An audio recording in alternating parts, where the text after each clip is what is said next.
আমাদের রাজবাড়ী বিগত 15 বছর অপশাসনের মধ্যে ছিল। আপনাদের যে প্রান্তীয় নেতারা নিজেদের অসীম ত্যাগের মাধ্যমে আমাদের এই বাংলাদেশকে স্বৈরাচার মুক্ত করেছে। তারা রাজবাড়ীতে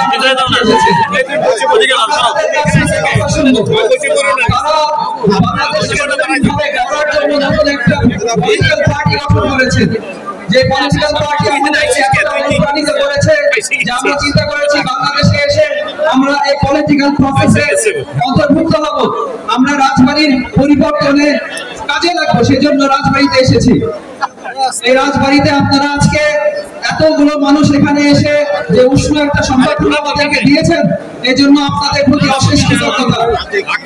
এই রাজবাড়ি বছরের পর বছর বাংলাদেশের উন্নয়নে শুধু অবদান রাখে, কিন্তু এই রাজবাড়িতে কিন্তু আমাদের একটা ভালো হাসপাতাল নেই। এই রাজবাড়ির মানুষ অসুস্থ হলে তাদেরকে চিকিৎসার জন্য রাজবাড়ি থেকে কয়েক ঘন্টা জার্নি করে যেতে হয়। যে জার্নি করার পথে আমার প্রাণপ্রিয় রাজবাড়িবাসীতে একটু হয়তো আর বেঁচে থাকে না। আমাদের এই রাজবাড়িতে 15 বছর কেন, বিগত 54 বছরে যে উন্নয়নের ছোঁয়া লেগেছে, সেই উন্নয়নের ছোঁয়া আমরা দেখতে পাচ্ছি। আমরা একটা হাসপাতাল পাই না, আমরা একটা শিক্ষা প্রতিষ্ঠান পাই না।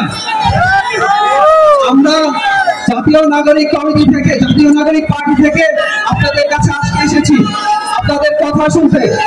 আমি রাস্তায় পথে পথে আপনাদের বিভিন্ন সময়ে যে কথা শুনেছি, সেখান থেকে আমরা যা জেনেছি এবং আমার নিজের অভিজ্ঞতা থেকে জেনেছি যে রাজবাড়িতে বিশ্ববিদ্যালয় প্রয়োজন।